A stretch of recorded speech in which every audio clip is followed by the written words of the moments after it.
Great Benin Kingdom Solidity Organization Worldwide, GBKS, Oseredo.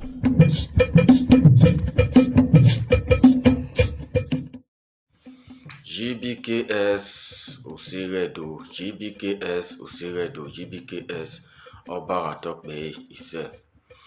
Meno Guana Meno Owiwa, Otinwa, Osiwa, Beba Kingsley, Ide. Odia Ore Amu Oke, Odia Re Oyuruwewe. Otuna na tie GBKS na no tagmo yana ona otu ni gwoba dole doji. Otu ni enegbe ni no to ni kwekware ni we ni are ya fefe no te wi. We gbe do vie ya ladian.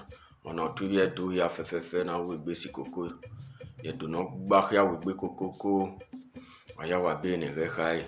Ye oni si won kere nu wa ye GBKS ni mo se.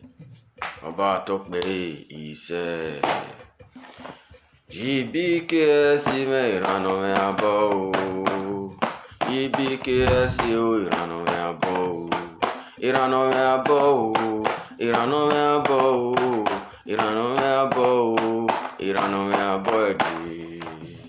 GBKS yo irano me abo. GBKS yo irano me abo. Irano me abo. Irano me abo. Irano me abo. Irano me abo. Baba seven lili kia.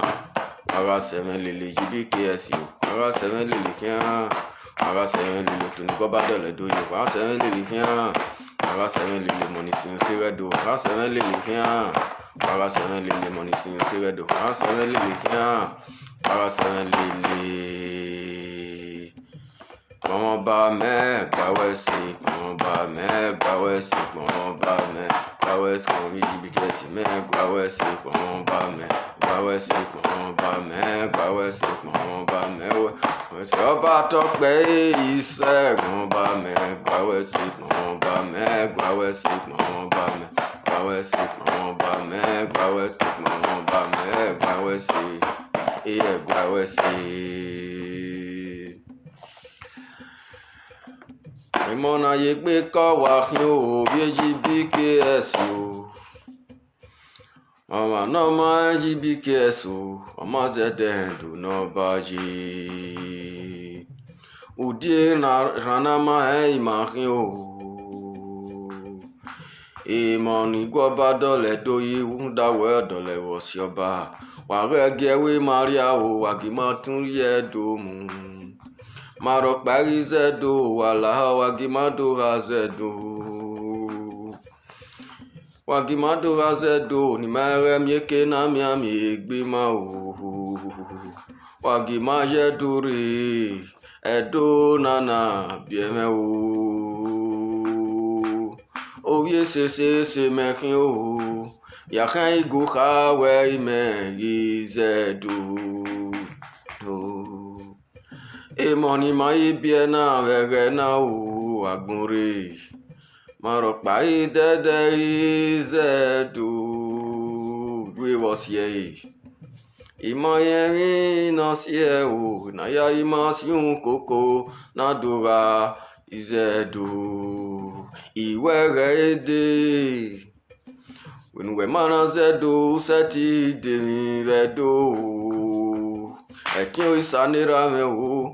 Irio khiaraje inayaze ni mana si un koko mane GBKS o ni mado tun ye do mu agima tun ye do mu ni magelera izedu ugaso tegbo igbo yanze ugaso te yoba o yoba yanze Inyara yegarisi o. Ewe ayanze. Urasuta usa. Ewe ayanze. Wabiri kalaba o. Ewe ayanze. Inyadubo yegarisi. Ewe ayanze. Wagima zedo. Wala o.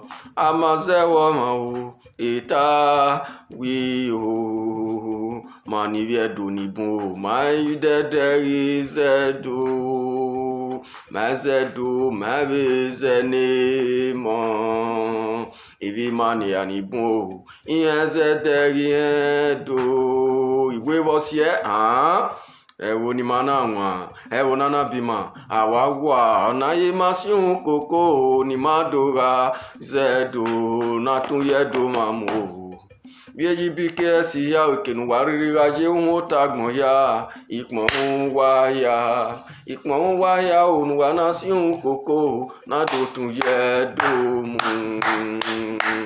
Ọba Tope ise.